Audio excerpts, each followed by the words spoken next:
মাত্র ৩ দিনের ব্যবহারে আমার চুলে ঝরা পড়া কমে গিয়ে চুল ঘন আর লম্বা আর সিল্কি সফট স্মুথ হতে শুরু করেছে। যে চুলে ঝরা পড়া বন্ধ হয়ে চুলটা ঘন হওয়া শুরু হয়েছে, চুল কাঁধ থেকে কোমর পর্যন্ত লম্বা হওয়া শুরু হয়েছে, চুল একেবারে সফট অ্যান্ড সিল্কি হয়ে গেছে এই নুস্খা থেকে। এই নুস্খার একবার ব্যবহারে চুল হয়ে উঠবে রেশমের মতো মোলায়েম, চুল হয়ে উঠবে ঘন, চুলে ঝরা পড়া কমে যাবে। যাদের টাক মাথা পড়ে হয়ে গেছিল তাদেরও নতুন চুল গজানো শুরু হয়ে গেছে।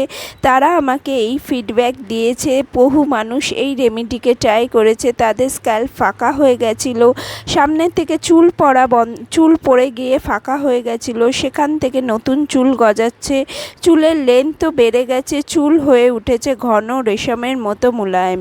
এই রেমেডি এমন, যদি তুমি পুরোটা দেখে বুঝে নাও, এই রেমেডিকে ট্রাই করো, তাহলে তোমার চুলও এরকমই ঘন আর মোলায়েম হয়ে উঠবে। এর জন্য আমি নিয়ে নিয়েছি চা পাতা আর পেঁয়াজ। চা পাতা আর পেঁয়াজের মধ্যে সালফার ভরপুর মাত্রায় থাকে, তার জন্য চুলকে ঘন আর মোলায়েম করতে হেল্প করে। এছাড়া আমি নিয়েছি জবা ফুল। জবা ফুল সবাই যেন চুলকে সিল্কি করে, চুলকে কালো রাখে আর চুলকে মোলায়েম করতে হেল্প করে। কিছু জবা ফুল নিয়ে নাও, জবা ফুলের পাপড়িগুলো ছাড়িয়ে নাও, এরপর এই জবা ফুলগুলোকে ভালো করে চটকে নাও। জবা ফুলের মধ্যে ভরপুর মাত্রায় অ্যামিনো অ্যাসিড থাকে, যেটা আমাদের স্ক্যাল্পে যেখানে যেখানে টাক পড়ে যাচ্ছে সেখানেও নতুন চুল গজাতে হেল্প করে।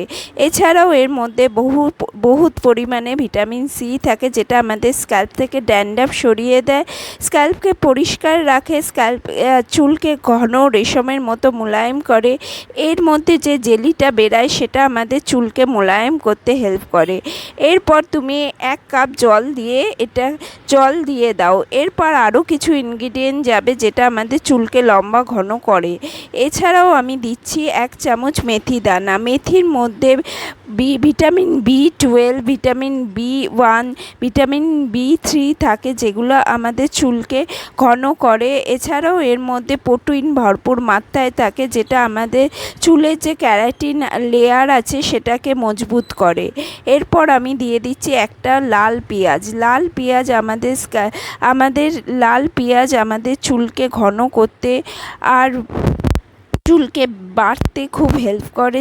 লাল পেঁয়াজে প্রচুর পরিমাণে সালফার থাকে, যে সালফার আমাদের স্ক্যাল্পে ব্লাড সার্কুলেশনকে বাড়িয়ে দেয়, ব্লাড সার্কুলেশনকে বাড়িয়ে চুলকে ঘন মজবুত করে আর নতুন চুল গজাতেও হেল্প করে।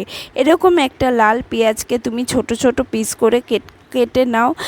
ছোট ছোট পিস করে কেটে নিয়ে এই যে রেমেডি আমি বানাবো তার মধ্যে দিয়ে দাও। লাল পেঁয়াজে ভরপুর মাত্রায় ভিটামিন সি থাকে, যেটা স্ক্যাল্প থেকে ড্যান্ড্রাফকে সরিয়ে দেয় আর স্ক্যাল্পে যদি কোনো ইনফেকশান থাকে সেটাকেও কিওর করে দেয়। এর মধ্যে এত পরিমাণে সালফার থাকে যে যেখানে তোমার টাক পড়ে গেছে সেখানেও নতুন চুল গজাতে হেল্প করে। আর সবার শেষে আমি দিয়ে দিচ্ছি 1 চামচ চা পাতা। চা পাতার মধ্যে ক্যাফেন থাকে, অ্যান্টিঅক্সিডেন্টে ভরপুর। আমাদের চা পাতা আমাদের চুলকে কালো রাখতে হেল্প করে, চুলের মধ্যে যদি ড্যান্ড্রাফ থাকে সেটা সরিয়ে দেয়, চুলকে বাড়তে লম্বা করতেও কিন্তু হেল্প করে। পুরো জিনিসটাকে আমি একটা লোহার কড়াইতে বসিয়ে দিলাম। তোমার কাছে যদি লোহার কড়াই না থাকে তুমি নর্মাল প্যানেও বসিয়ে দিতে পারো। এইটাকে ভালো করে ফুটিয়ে নেব। লোহার কড়াইতে বসানোর কারণ, লোহার কড়াইতে প্রচুর পরিমাণে আয়রন থাকে, যার ফলে আয়রন এই ডিককশনের মধ্যে ঢুকে যাবে আর যার ফলে আমাদের চুলে যে আয়রনের ঘাটতির ফলে যে আমাদের চুল পড়া শুরু হয় সেটাও কিওর হয়ে যাবে, সেটাও ঠিক হয়ে যাবে। এখানে লোহার কড়াইও একটা ইনগ্রিডিয়েন্টের মতো ইউজ হচ্ছে। তোমরা যারা লোহার কড়াই বাড়িতে আছে তারা অবশ্যই দিনে একটা করে খাবার লোহার কড়াইতে বানিয়ে খেও। এতে তোমাদের শরীরের ভেতরেও আয়রন ঢুকবে। আয়রনের ঘাটতি ফলে কিন্তু আমাদের চুল পড়া বেড়ে যায়। এছাড়াও প্রোটিন রিচ খাবার খাবে বেশি পরিমাণ, আমলা, কারি পাতা এগুলোও খাবে যাদের চুল প্রচণ্ড পড়ছে। এটাকে ভালো করে ফুটিয়ে গরমই ছেঁকে নেবে, না হলে কিন্তু এটা পুরো ওই জিনিসগুলোর মধ্যে এই জলটা পুরোটা ঢুকে যাবে। এবার এই জলটাকে আমি একটা স্প্রে বোতলে ট্রান্সফার করে নেব। চান করার তুমি 1 ঘন্টা আগে এটাকে ভালো করে স্প্রে করে নেবে।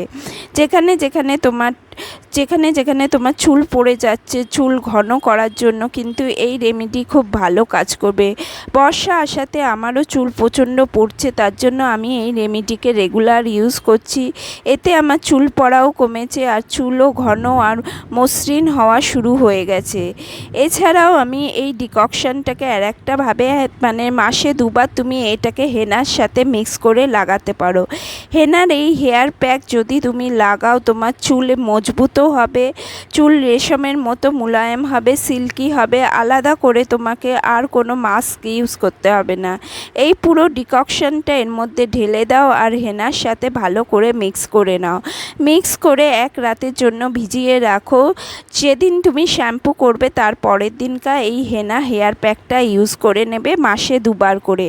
মাসে 2 বার করে হেনা হেয়ার প্যাক ইউজ করলে চুলও সিল্কি স্মুথ থাকে, চুলে একটা কালারও ধরে নেয়। এতে চুলটা কিন্তু কালো রঙেরই হবে, একদম অরেঞ্জ রঙের হবে না, কারণ আমরা যে ইনগ্রিডিয়েন্টগুলো দিয়েছিলাম সেগুলো কিন্তু চুল কালো করতে হেল্প করে।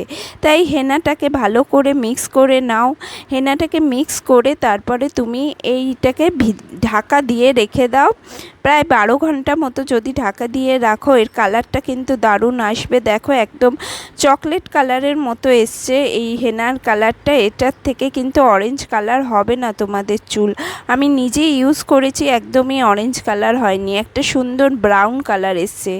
এরপর আমি একটু টক দই দিয়ে দিচ্ছি। তুমি যদি টক দই না দিতে চাও তাহলে একটা ডিমও ফাটিয়ে দিতে পারো। এটা এক্সট্রা কন্ডিশন করবে, একটা প্রোটিন প্যাক তৈরি হবে। এই প্রোটিন প্যাক যদি রেগুলার ইউজ করো তাহলে তোমাদের চুল মজবুত হবে, ঘন হবে।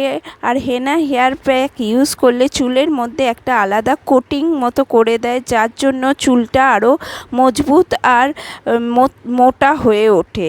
তো এই হেনা হেয়ার প্যাককে তোমরা মাসে 2 বার করে ইউজ করো।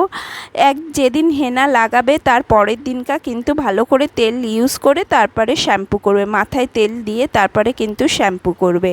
আর যে ডিককশান দেখালাম ওই ডিককশানটা রেগুলার ইউজ করো। ডিককশানটা ভালো করে লাগিয়ে নাও, তারপরে তুমি শ্যাম্পু করে নাও। ভিডিওটা একটুও ভালো লাগলে চ্যানেলকে অবশ্যই সাবস্ক্রাইব করো আর লাইকও দিয়ে যেও। Thank you for